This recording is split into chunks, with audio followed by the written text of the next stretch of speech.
12 dan kita melihat satu kehidupan yang digambarkan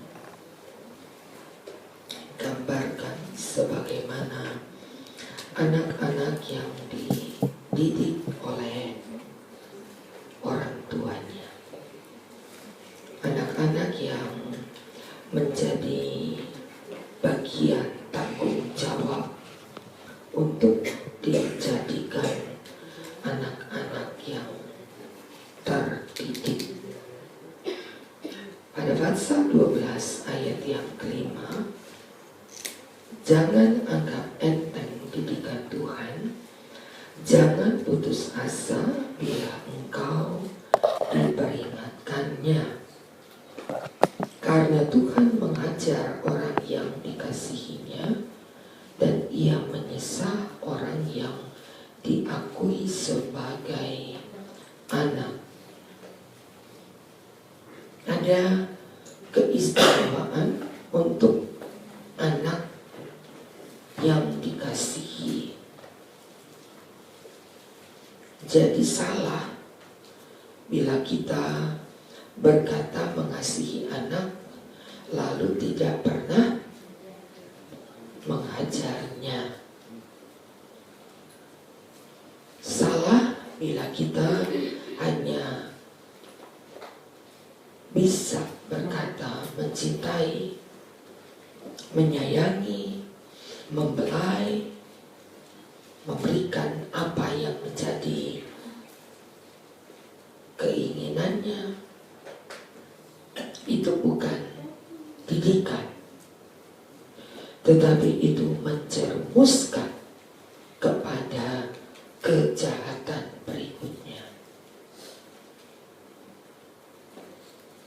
Bukan cara didikan yang baik kalau kita tidak pernah mengganjar anak-anak kita dengan pukulan-pukulan yang pada batasnya. Jangan tahankan rotan. Amsal berkata demikian, kalau engkau menghendaki masa depan anak-anakmu, jangan menahankan rotan. Untuk mendewasakan, menjadikan besar anak-anak kita tidak dapat dilakukan tanpa ganjaran-ganjaran, tanpa pukulan-pukulan yang sesuai, bukan pukulan yang tidak sesuai. Ayat yang ke-9, dari ayat kita yang sebenarnya kita beroleh ganjaran, mereka kita hormati. Kalau kita diganjar, kalau kita dipukul, kalau kita dididik oleh ayah kita, mereka kita hormati, bukan sebaliknya. Seorang ayah mendidik dengan didikan yang bisa diterima oleh anak-anaknya juga. Tidak memberikan didikan yang mendatangkan kemarahan. Yesus berkata, ada didikan yang mendatangkan kemarahan.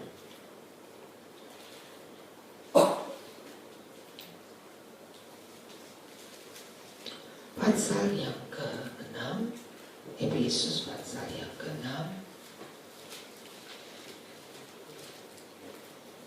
ayat yang ke-4.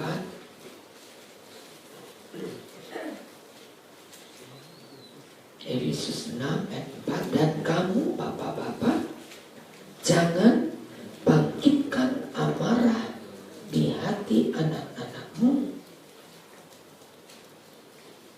Jadi ada didikan yang mendatangkan anak. Didikan yang bagaimana ini? Jadi kita baca di dalam Ibrani, didikan pula yang menjadikan kita menghormati. Tetapi Efesus 6 ada didikan yang membangkitkan amarah. Didikan yang bagaimana kira-kira? Didikan yang tidak sesuai antara kita pendidik dengan ucapan kita.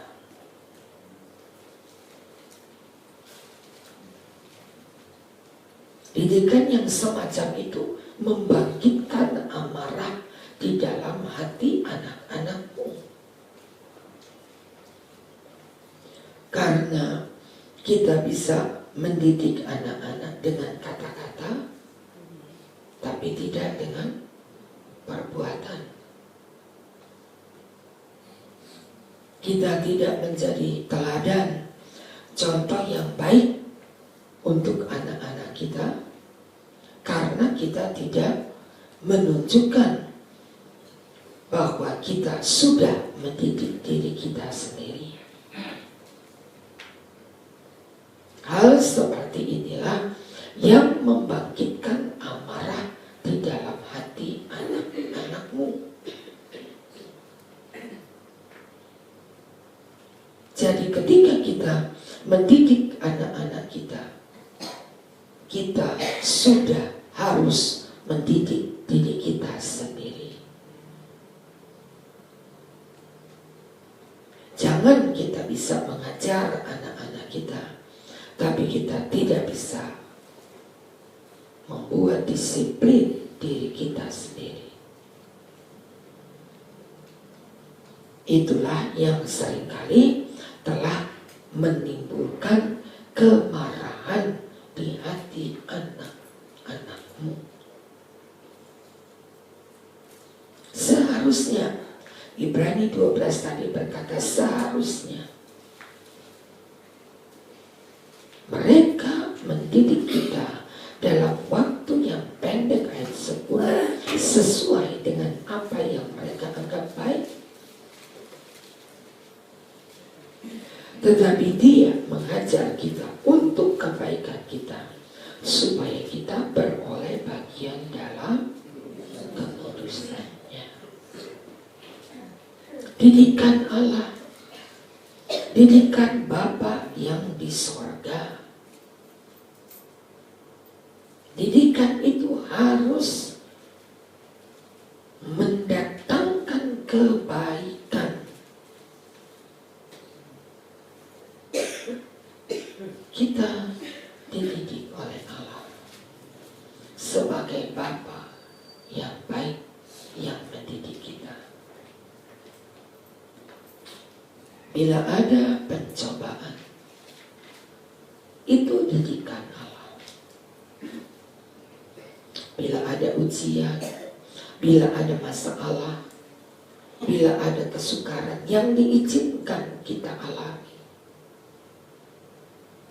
itu adalah cara-cara Allah untuk mendidik kita.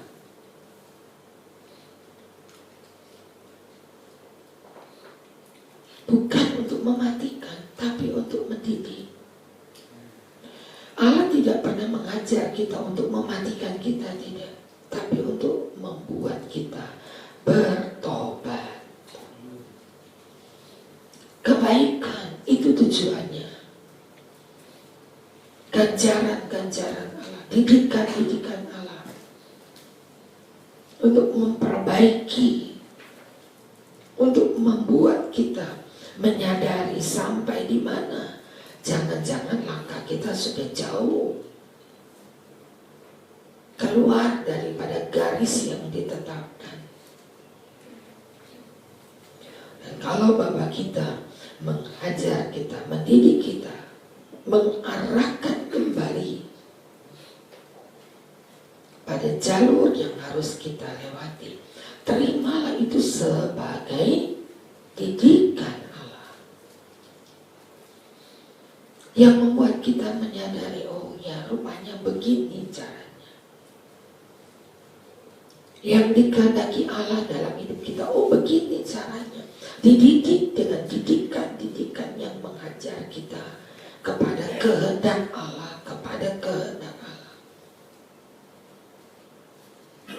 Bukan untuk mematikan, tapi untuk memperbaiki kita. Kitab suratan, kitab Nabi Hosea, engkau berpikir jahat tentang didikan Allah. Padahal Allah membuat tangan-tangan kita terampil untuk melakukan kehendak Allah. Tapi kita anggap ajaran Allah, didikan Allah adalah kejahatan. Kita baca ayatnya, pasal 7. Hosea pasal 7 ayat 15.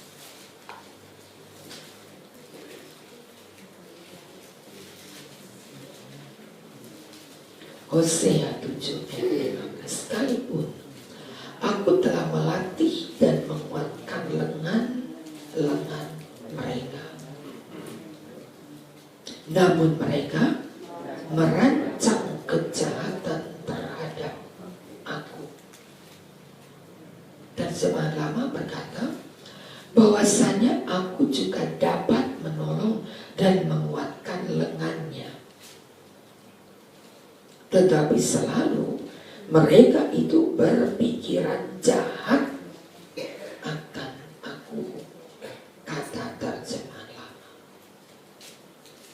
Jadi kepada Tuhan pun seringkali kita negatif thinking, begitu banyak orang pakai istilah. Seringkali kita tidak menganggap bahwa didikan Allah itu untuk kebaikan kita. Selalu kita anggap, oh Tuhan itu jahat. Seperti anak-anak kecil. Banyak kali kita anggap bahwa didikan Allah itu bukan untuk kebaikan kita, tapi untuk menunjukkan kejahatan Allah. Tidak, bukan. Bapak yang baik di dunia ini tidak melakukan hal yang demikian, apalagi Bapak kita. Kalau dia mengajar kita, itu adalah untuk kebaikan kita. Memang pasal yang ke-12 ayat 11, ketika mendapat ajaran tadi tidak mendatangkan sukacita tapi dukacita. Memang. Tetapi tidak berhenti sampai di situ ayatnya. Kembali Ibrani 12 ayat 11. Kemudian setelah itu, kemudian ia menghasilkan buah kebenaran yang memberikan damai kepada siapa? Mereka yang dilatih olehnya. Kalau kita mengerti didikan Allah, kalau kita tahu, oh begini caranya, begini cara Allah mendidik saya, begini cara Allah mengajar saya. Firman Allah berkata, ia menghasilkan buah kebenaran. Baru setelah lewati semua dengan tidak berpikiran negatif terhadap Allah, kita bisa berkata, rupanya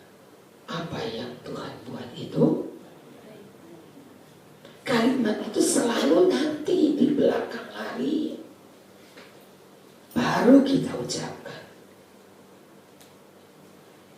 Terlambat sebenarnya.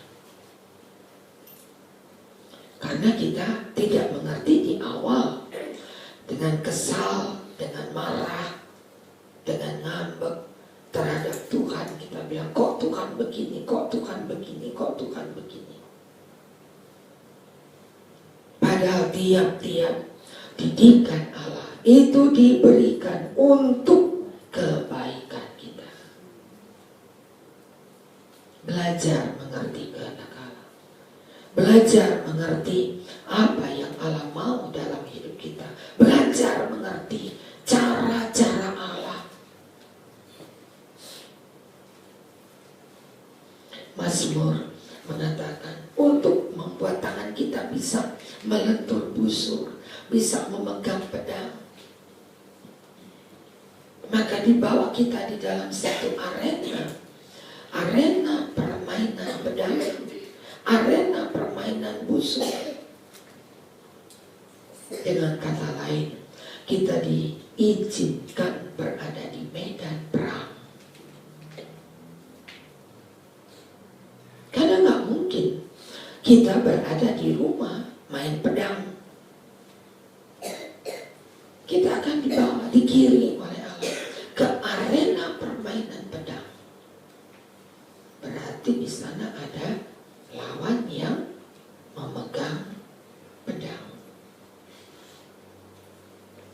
Kalau salah cara memegangnya, kita nggak bisa pergunakan pedang itu dengan baik. Lalu mulai dilatih, begini caranya kamu pegang. Begini caranya kamu melentur busurnya, kamu tarik. Pandangan harus ke depan. Itu tidak ada ketika kita berada di rumah. Lalu begini caranya kamu pegang busurmu. Mati orang-orang di rumah.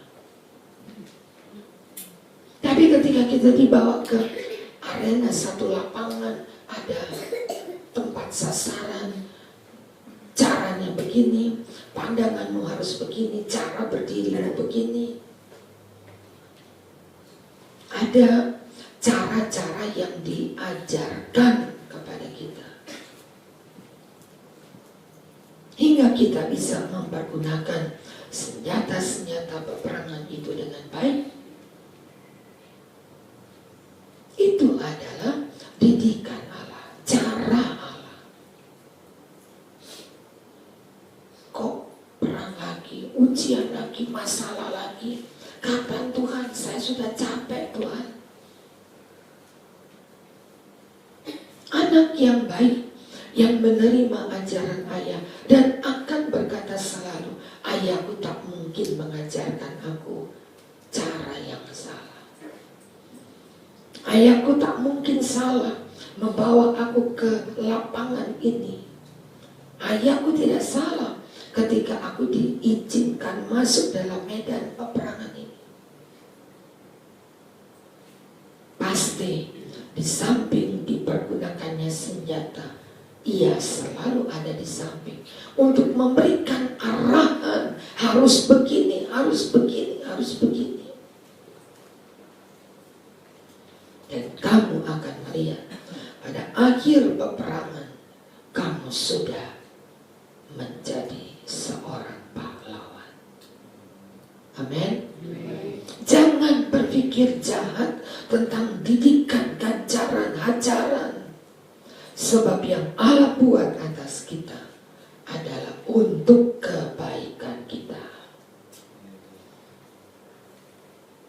Jaga hati kita untuk tidak berpikiran jahat terhadap Allah. Pasal yang ke-12 kita coba tambah lagi sedikit. Ayat yang ke-27. Ungkapan satu kali lagi menuju kepada perubahan apa yang dapat digoncangkan, karena ia dijadikan supaya tinggal tetap apa yang tidak tergoncangkan. Jadi, karena kita menerima kerajaan yang tidak tergoncangkan, marilah kita mengucap syukur dan beribadah kepada Allah menurut cara yang berkenan kepadanya dengan hormat dan takwa. Allah kita tidak berubah.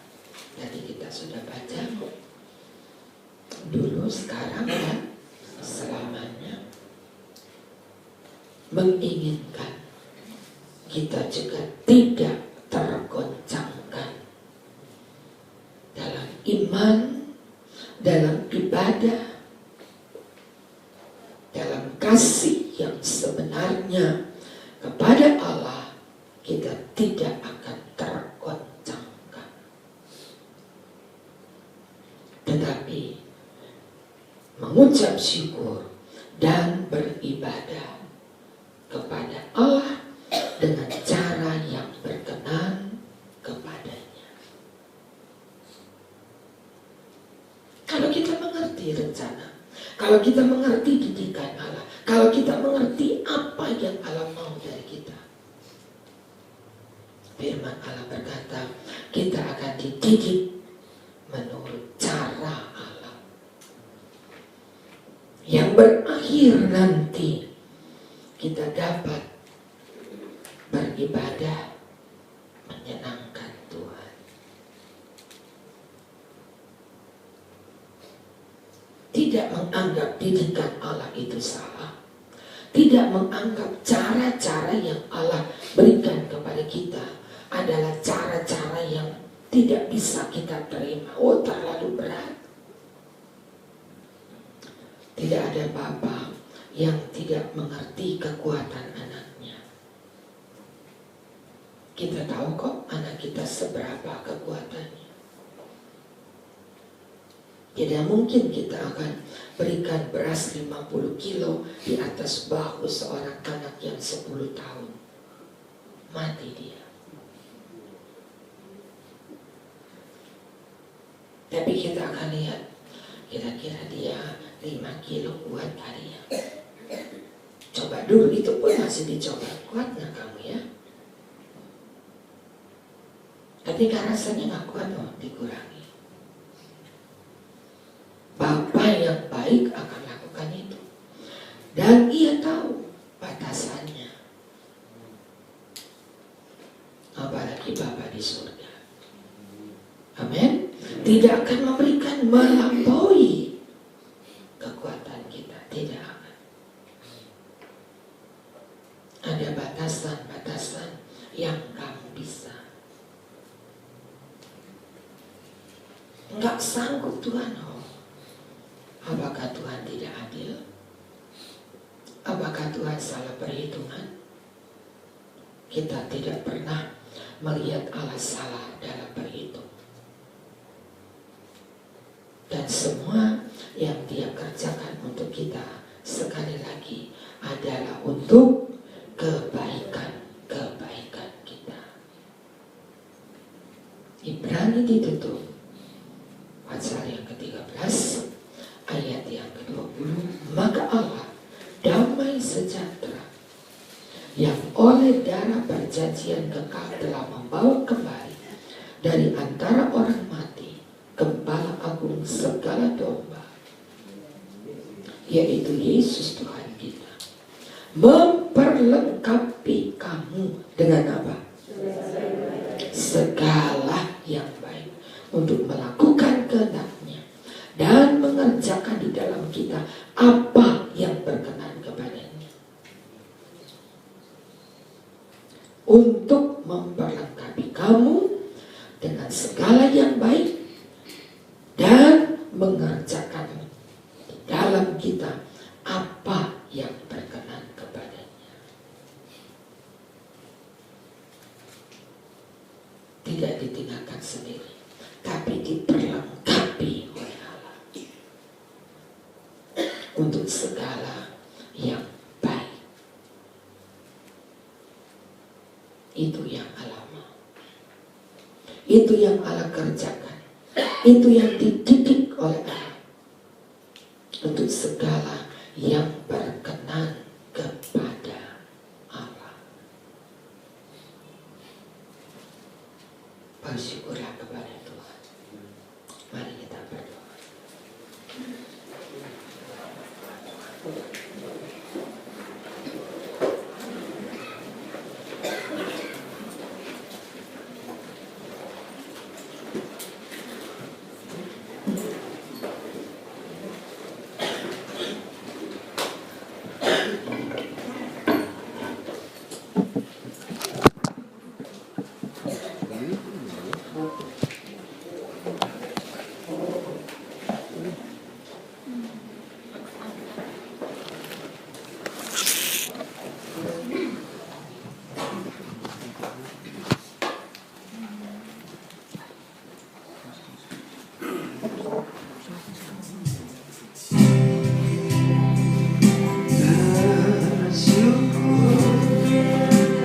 Bersyukurlah setia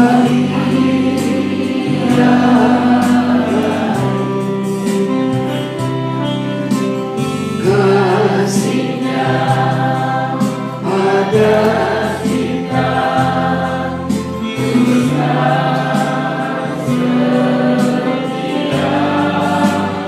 kita setia, kita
bersyukurlah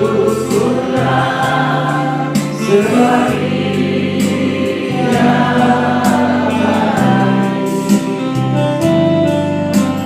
kasih-Nya pada kita, kita setia, kita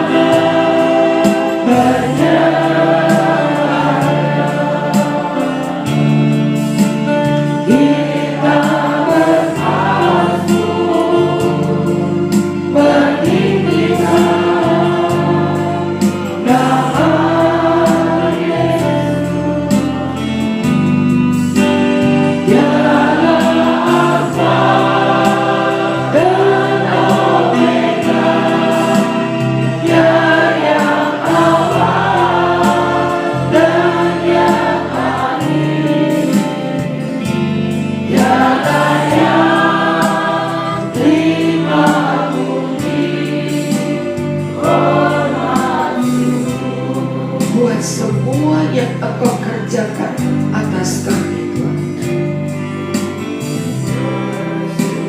Walaupun itu pukulan, walaupun itu ganjaran, didikan yang Engkau buat atas kami, tapi kami boleh bersyukur kepada-Mu.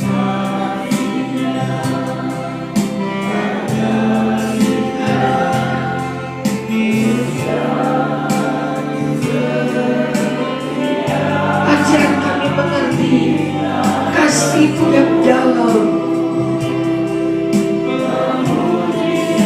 kasih-Mu yang tak pernah terukur. Engkau buat kami tiap hari dengan tangan-Mu mendidikkan, mengganjar kami.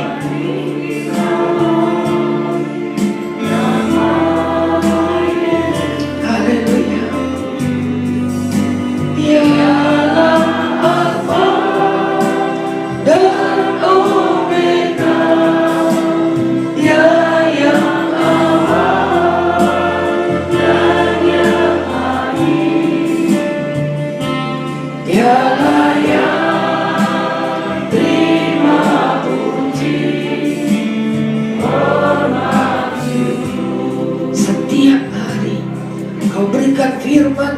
untuk mendidik kami. Tiap hari Engkau berikan sarapan kami untuk menuntun langkah kami. Tiap hari Engkau dewasakan kami agar kami tahu apa yang Engkau mau, apa yang Engkau kehendaki. Itu adalah untuk kebaikan-kebaikan kami. Haleluya. Terima kasih Tuhan. Ajar kami, didik kami. Haleluya. Bapa yang baik, yang tidak pernah tinggalkan kami, membuat kami lebih mengerti kehendak-Mu. Haleluya.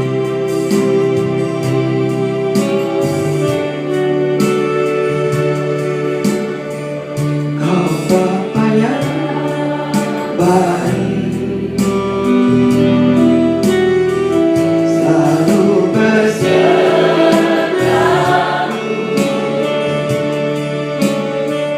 Kau angkat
Dalam nama Tuhan Yesus kami berdoa.